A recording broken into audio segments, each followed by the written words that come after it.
기도하겠습니다. 우리 옆에 있는 분들과 이렇게 인사 나누겠습니다. 예수님이 우리에게 오셨습니다. 네, 예수님이 당신을 환대하십니다. 네, 오늘은 산산조각난 채로 예수라는 항구에 닿다라는 제목으로 사도행전 이제 마지막 장 왔네요. 28장 1절에서 10절 말씀 함께 나누겠습니다. 제가 한 절, 우리 여러분들이 한 절 교독하겠습니다. 우리가 구조된 후에 안즉 그 섬은 멜리데라 하더라.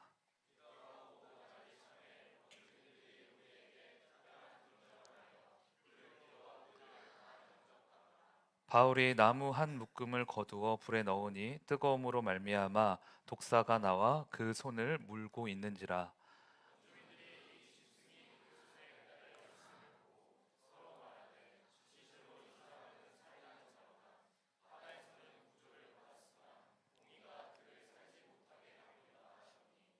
바울이 그 짐승을 불에 떨어 버림에 조금도 상함이 없더라.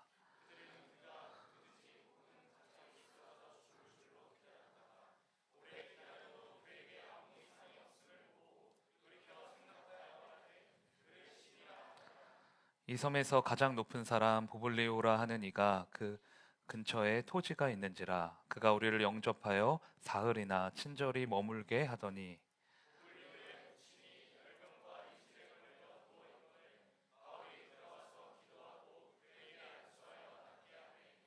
이러므로 섬 가운데 다른 병든 사람들이 와서 고침을 받고 후한 예로 우리를 대접하고 할 때에 우리 있을 것을 배에 실었더라.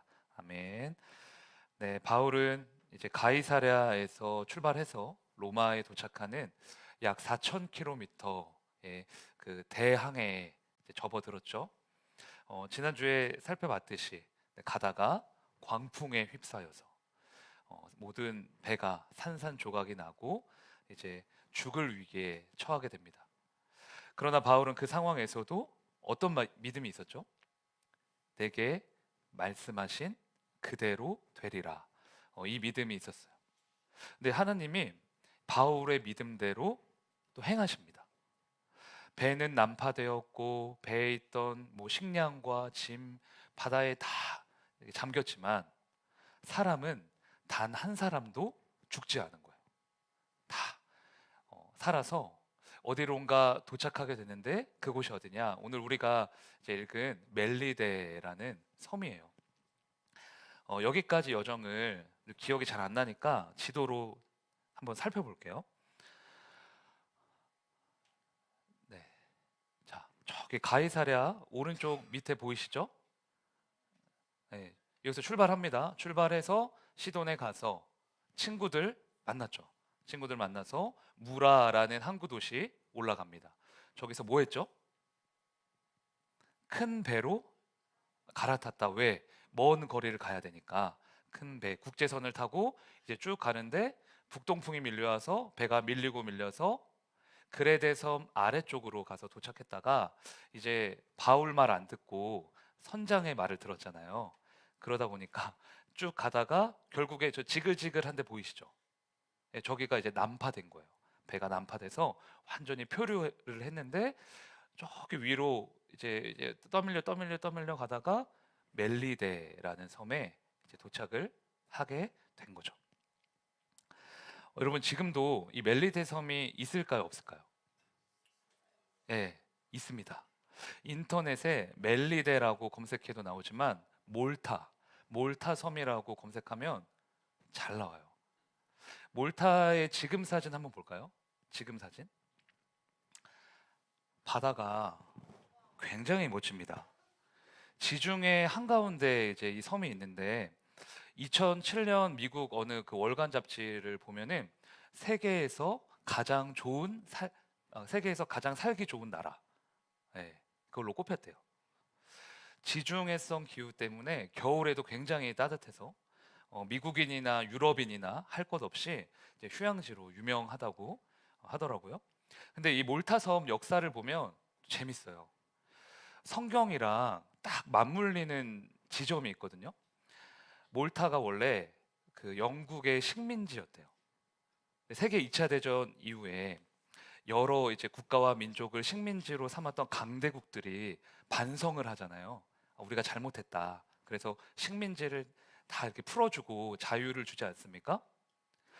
그런 분위기에 휩쓸려서 영국도 몰타 섬을 독립된 국가로 이제 인정을 해줍니다. 그래서 현재 몰타 섬은 어느 나라의 귀속된 섬이 아니라 그냥 국가예요, 국가. 한 나라. 근데 재밌는 건 지금부터입니다. 영국의 국교가 성공회거든요. 그 성공회는 카톨릭이나 개신교, 우리랑 좀 달라요. 좀 결이 조금 다릅니다. 그런데 지금의 성공회의 뭐 역사나 교리를 살펴보면 여러분들 다 주무실 테니까 그건 하지 않고 이제 건너뛸게요. 중요한 건 몰타 섬의 주민들이 영국의 식민 통치를 받을 때도 영국의 국교였던 성공회를 받아들이지 않고 계속 카톨릭 신앙을 지켰다는 거예요. 그래서 지금도 몰타섬 가보면 카톨릭 신자가 90에서 95%, 그 국민들이 거의 다 믿는 거죠. 근데 영국으로부터 이제 식민 통치와 막 그런 핍박을 받았으면서도 자신들의 신앙을 끝까지 지켰던 이유가 뭔지 아세요? 여기서 이제 딱 성경이랑 물립니다. 1세기에 바울이 이렇게 직접 몰타 섬에 가서 복음을 전했잖아요. 그 자부심이 있대요. 이 몰타 섬의 이 주민들이. 그래서 성공회로 개종하지 않고 목숨 걸고 신앙을 지켰다. 지금까지. 그러더라고요. 이따가 살펴보겠지만 바울이 몰타 섬에 도착해서 이제 원주민들 만나거든요. 그런데 그 원주민들의 추장이 보블리오라는 사람이에요. 근데 보블리오의 아버지가 열병에 걸린 거예요. 그래서 바울이 안수기도 해서 고쳐줍니다. 그 일로 인해 몰타 섬의 추장 보블리오가 그리스도인이 되었는데 전승으로는 보블리오가 후에 초대 주교가 되었다. 이런 기록이 있습니다. 그래서 몰타 사람들이 예수를 잘 믿을 수밖에 없었고 지금도 여전히 신앙에 대한 자부심이 있는 거죠. 그래서 지금 몰타섬 가보면 이런 게 있대요. 이것도 한번 같이 보실까요? 제가 찾아보다가 찾았는데 바울이 몰타섬에 3개월 동안 머물렀는데 그때 바울이 있던 거처를 이제 복원해 놓은 거라고 하더라고요. 여기 이제 바울의 동굴이라고 불리는데 이 사진은 이제 입구죠. 이제 계단 들어가는데 그 다음 사진 보면은 여기는 이제 동굴 로비인 것 같습니다. 더 들어가면 뭐가 있냐? 안쪽에 네, 이 바울을 추모하는 이런 공간들이 이제 마련돼 있죠. 신기한 일이죠. 성경에 나오는 내용이 인간의 역사 속에 다 이제 들어 있잖아요. 바울이 몰타 섬에 전한 복음이 그 섬의 추장과 원주민들을 변화시켰고 지금까지 그 신앙이 이어져오고 있다. 참 신비롭고 정말 하나님의 역사가 아니면 설명할 수 없는 그런 일들입니다. 자, 지금까지 들으셨던 이 몰타 섬의 배경 지식은 이제 지식으로 쫙 이제 깔아놓고 그 위에 오늘 본문 말씀을 차곡차곡 좀 올려봅시다. 본문 1절, 2절을 볼게요. 우리가 구조된 후에 안즉 그 섬은 멜리데라 하더라. 비가 오고 날이 참에 원주민들이 우리에게 특별한 동정을 하여 불을 피워 우리를 다 영접하더라. 이제 바울과 그의 일행은 배가 난파돼서 거의 뭐 시체가 돼서 멜리데 섬에 도착했습니다. 게다가 그날은 뭐 이제 비가 많이 오고 굉장히 추운 날이었어요. 바울이 얼마나 녹초가 되었을까. 그런데 도착하자마자 신기한 일이 펼쳐지죠. 몰타 섬에 있는 원주민들이 특별한 동정을 하면서 불을 피워주고 바울 일행을 환대해 주는 거예요. 드라마나 영화에서 이런 장면 한 번쯤 보셨을 겁니다. 문명 도시에 살던 사람이 갑자기 폭풍우 만나서 무인도 같은데 불시착하잖아요. 그런데 그 섬에 들어가면 원주민들이 어떻게 반응하죠? 보통은 보통은 막 얘네 뭐야 하면서 막 창으로 찌르려고 하고 막 경계하고 막 밧줄로 묶어놓고 그런 거 하잖아요. 근데 그게 상식적이죠. 근데 지금 바울에게는 상식 밖의 행동을 하는 거예요. 말을 섞은 것도 아니고 바울을 아는 것도 아닌데 특별한 동정을 했다. 그래서 이 특별한 동정이라는 이 단어가 영어 성경으로 보면요, 굉장히 특별한 친절이었다 이렇게 나옵니다. 바울에게 이전에 없었던 비범하고 독특한 환대를 베풀어 주었다라는 거죠.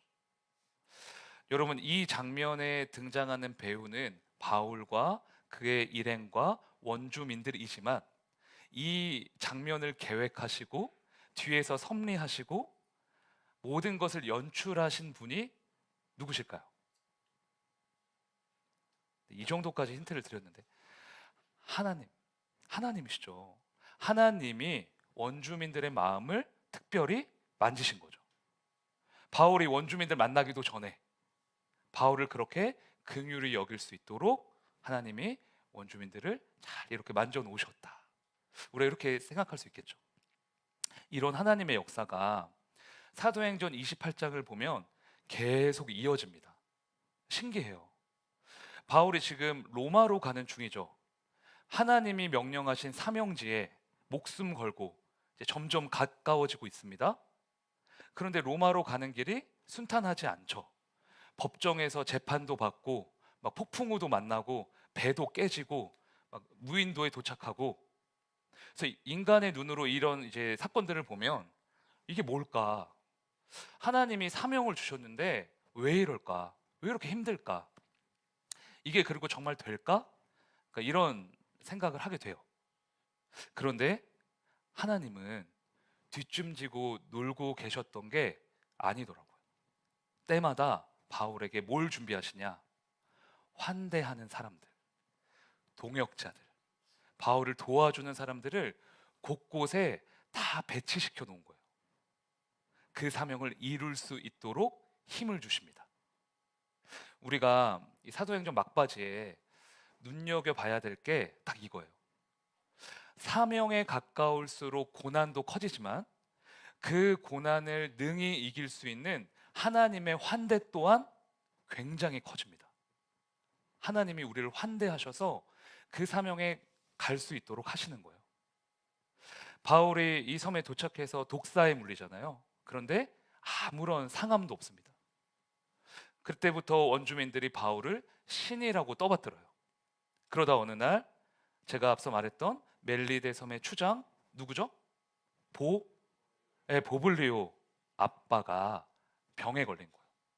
바울이 찾아가서 안수 기도를 해서 딱 낫게 해줍니다. 이 일로 인해 병들었던 원주민이 다 몰려오죠. 그런데 그런 사람들을 외면하지 않고 일일이 다 치료해 줍니다. 마치 예수님처럼. 감사해요. 네, 우리의 잠을 깨워주는 예수님의 복음이 바울을 통해 아무도 주목하지 않는 외딴 무인도까지 막 펼쳐지고 있는 거죠. 바울은 의도치 않게 3개월 동안 뭘 하게 된 거예요? 무인도, 원주민 사역. 우리 케냐에 가면은 그런 분들 뵙잖아요. 깊은 시골에 있는 원주민 같은 분들, 마사이족. 의도치 않게 원주민 사역 하게 된 거죠. 여러분, 여기서 딱 기억 하나 하셔야 돼요. 사도행전 전체 주제 말씀이 뭐라고 했죠? 딱 하나, 사도행전 전체 주제 말씀. 이게 힌트입니다. 사도행전 1장 8절. 예루살렘을 넘어 어디까지? 땅 끝까지 너희가 내 증인 되리라. 그 말씀이 지금 성취되고 있죠. 멜리데라는 외딴 섬까지 예수님의 복음이, 그 복음이 증거되고 있잖아요.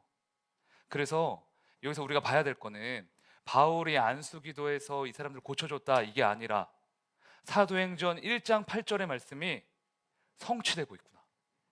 하나님은 성령을 통해 땅끝까지 예수님을 기어코 증거하시는구나.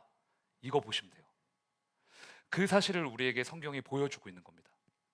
바울은 멜리데 섬에서 세 달을 보냈습니다.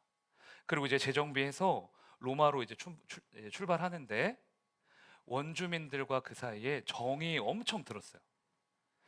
케냐 선교 갔다 오신 분들 뭐 아시겠지만 케냐 3주만 있어도 애들이랑 헤어질 때 눈물 나잖아요. 저는 눈물은 안 났는데 날 뻔했어요. 눈물 날 정도로 애들이랑 이제 정이 드는데, 근데 바울은 3주가 아니라 얼마나 있었다고요? 3개월. 그러니까 얼마나 이제 친해졌겠어요. 그러니까 바울이 좋은 것으로 떠나는 것도 아니고 로마에 가면 죽을 수 있다는 거 알고 있는데 막 이제 울면서 헤어지는데, 원주민들이 참 또 특별한 건 자기들에게 있는 좋은 것을 바울에게 다 내줍니다. 그 좋은 거, 식량 다 이제 배에 가득 실어주는 거예요. 본문 10절 봅시다. 읽어볼까요? 시작.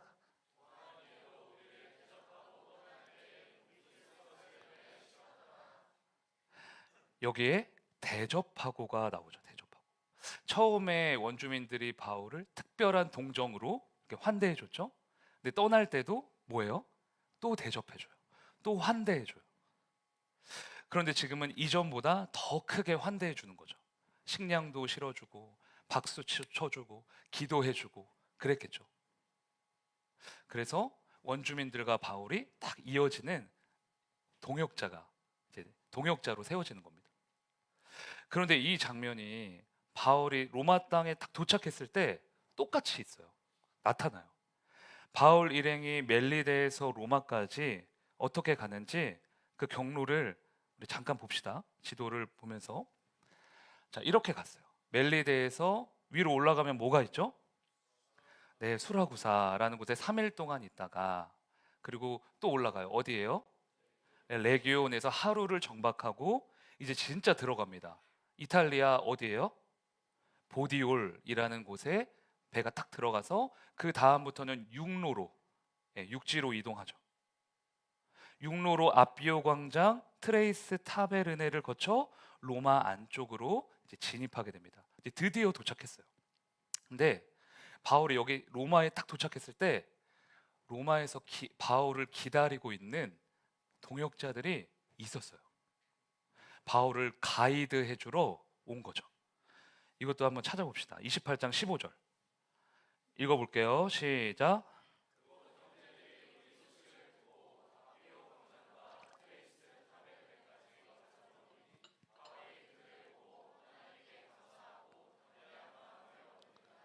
아멘. 그 동역자들이 어떻게 했대요? 바울을 맞으러 왔다. 이것도 영접했다라는 단어와 같습니다. 원주민들이 바울을 환대하며 보냈습니다. 그런데 놀랍게도 로마에 도착하니까 바울을 또 환대해 주는 사람이 있네요. 여러분 생각해 주세요. 바울이 로마에 가까워지면서 두려웠을까요? 안 두려웠을까요? 두려웠죠. 사람인데, 내가 어떻게 될지 모르는데, 죽을 수도 있는데 두려웠죠. 그런데 로마에 가까워지면서 환대도 커집니다. 위험에 가까워지면서 예수님이 바울을 환대하는 것도 커져요. 로마의 원형 경기장에서 그리스도인들이 사자의 밥이 되고 있습니다. 지금 로마가 그런 상황이에요. 이때 예수를 부인하지 않으면 십자가에 거꾸로 매달아서 베드로처럼 그렇게 죽입니다. 그리고 그냥 안 냅둬요. 로마 길거리에다가 다 세워놔요. 십자가의 길이라는 게 있습니다. 다 세워놔서 사람들이 다 구경하면서 저 봐라 저 봐. 예수 믿더니 수치와 조롱으로 예수님을 막 모욕합니다. 그리스도인들을 조롱하죠. 얼마나 무섭고 떨렸겠어요. 로마에 딱 들어가는 순간. 이런 바울의 마음을 아시고 바울이 담대할 수 있도록 힘을 주시는 거예요. 무엇을 통해서? 동역자들의 환대와 사랑을 통해서. 바울아, 너 혼자 아니야. 내가 이렇게 좋은 사람들, 이 많은 은혜의 통로들을 예비하지 않았니? 너를 사랑하는 사람들, 너를 아끼는 사람들 이렇게나 많다. 너 할 수 있다. 그래서 바울이 로마에 도착해서도 담대할 수 있었던 것 같아요. 아, 환대라는 은혜가 있었구나. 그걸 보게 됩니다. 여러분, 지금 우리는 2025년 한 해를 돌아보는 시점에 와 있죠. 옆에 있는 분들과 이렇게 토닥토닥 격려를 한번 해볼까요? 올 한 해도 정말 수고 많았어요. 네, 토닥토닥.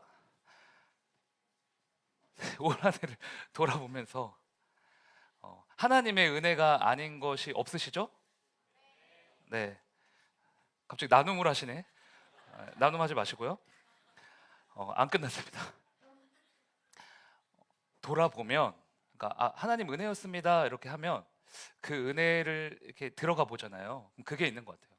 그 은혜에는 나를 환대해 주셨던 동역자들을 통해, 우리 뭐 교회 리더를 통해, 교회를 통해, 우리 가족들을 통해 나에게 힘 주시고 위로하시고 환대하셨던 그 하나님의 손길이 있구나. 그거를 좀 보게 되는 것 같아요. 그런데 올 한 해가 아니라 인생 전체를 뒤돌아보면 사실 하나님의 환대 없이는 아무것도 이루어질 수 없었다는 걸 새삼 깨닫게 됩니다.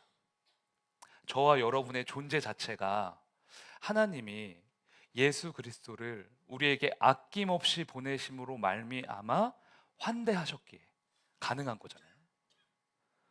로마서 3장에서는 이 세상에 있는 모든 인간을 향해 선언합니다. 의인은 없나니 하나도 없다. 우리가 대단하다고 여기는 그 사람도 선한 사람이 아니래요. 우리가 보기에 떵떵거리면서 살고 있는 부자도요, 아무것도 아니래요. 죄인이래요. 이 세상에 태어난 모든 존재는 한 사람도 빠짐없이 죄라는 질병에 허덕이다가 사망이라는 결과로 끝난다는 거예요. 그게 인간을 향한 성경의 선언입니다. 여러분, 그게 우리 위치였어요. 우리 실존이었습니다. 잊으시면 안 돼요. 아무리 발버둥 쳐도 나올 수 없는 죄의 늪에 있었고, 인간의 탐욕으로 채우고 또 채워도 만족할 수 없는, 오히려 늘 공허하고 허무한 존재가 저와 여러분이었습니다. 하나님과의 관계가 단절돼서. 근데 여러분, 로마서 3장에서 우리의 실존을 선언한 후에 그 뒤에 놀라운 복음이 선포됩니다. 로마서 3장 21절을 영어 성경이랑 같이 한번 볼게요. 우리 한글 성경만 읽어볼게요. 시작.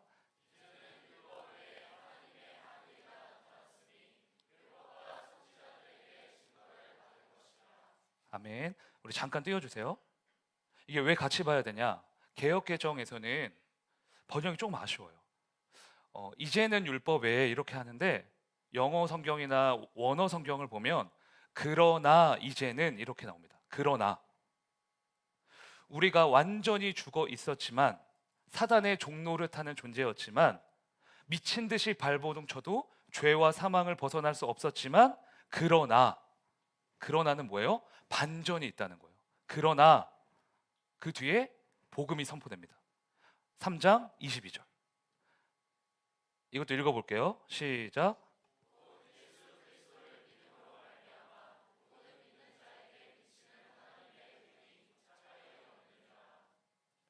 오직 예수님을 믿음으로 영접하는 자에게 하나님의 의, 하나님의 구원이 임한다는 거죠. 복음의 선포입니다. 하나님의 아들이신 예수 그리스도께서 나를 위해 이 땅에 오셨고, 나를 위해 죽으셨으며, 나를 위해 부활하셨음을 믿는 자에게, 그분이 나의 구주가 되심을 믿는 자에게 영원한 생명과 하늘의 복이 임한다는 거예요. 잘 생각해 보면 우리 모두가 바울처럼 폭풍 우 만나서 난파되어 있는 상태였습니다. 죄 이길 수 없죠. 사망 이길 수 없죠. 마귀 한 마리 이길 수 없죠. 아무리 발버둥 쳐도 거기서 못 나와요.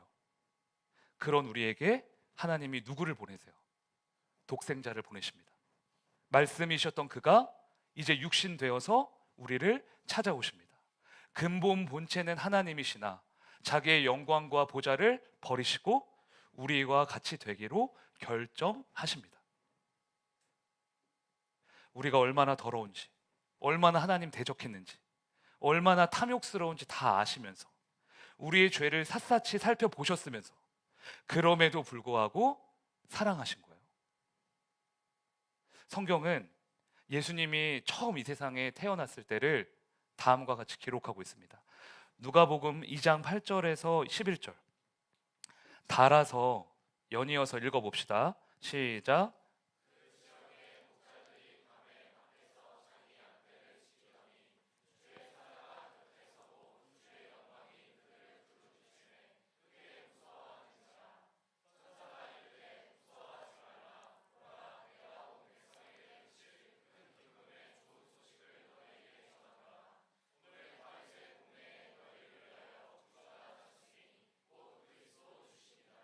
아멘.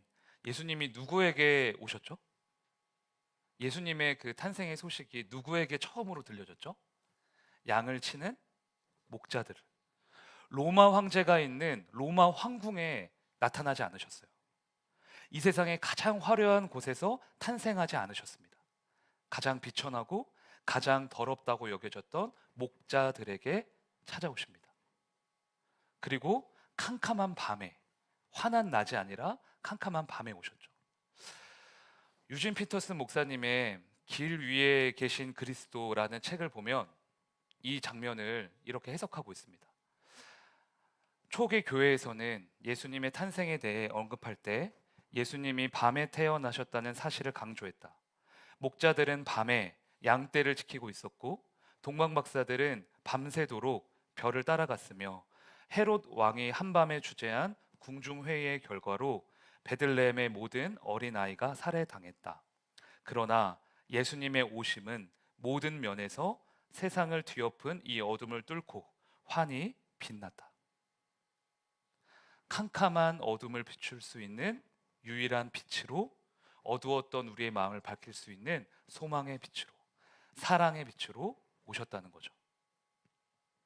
빛이신 예수님께서 어둠에 있던 저와 여러분을 구원하셨고 여러분을 사랑하셨으며 지금도 그 빛으로 함께하고 계시는 줄로 믿습니다.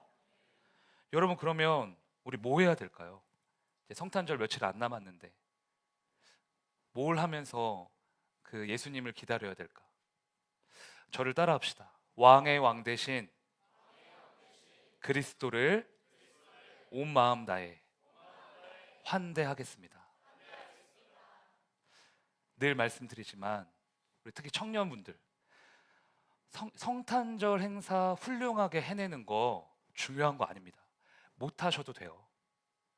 우리끼리 즐겁게 놀고 맛있는 거 먹고 박수치고 서로 잘했다고 칭찬하고 자아 실현하고 그런 거 아니에요. 그렇게 성탄절을 보낸다면 우리도 세상 사람들이랑 별다를 거 없습니다. 성탄 전야제 통해서, 성탄 예배를 통해서 예수님의 탄생 기다리면서 내가 예수님을 환대하고 있는가? 십자가에서 죽으시고 부활하심으로 나를 환대하신 그리스도를 나 또한 온 마음 다해 환대하며 기다리고 있는가? 이게 훨씬 더 중요하죠. 사랑하는 형제 자매님들, 예수님은 자신의 모든 것을 내어주심으로 우리를 환대하셨습니다. 놀라운 복음을 이미 이루셨어요. 그렇다면 우리 또한 예수님을 닮았으면 좋겠습니다. 주님이 우리를 죽기까지 사랑하셨던 것처럼 우리도 죽기까지 주님만을 사랑하겠다고, 주님이 나에게 머무실 공간 늘 내어드리면서 주님을 환대하겠다고 그렇게 결단했으면 좋겠어요. 주님을 환대하며 그분의 나심을 기뻐하며 오직 그리스도를 높여드리는 귀하고 복된 성탄절 되시길 주님의 이름으로 축원합니다. 저를 따라 고백하시겠습니다. 오직 예수 그리스도를 환대합니다. 네, 오늘은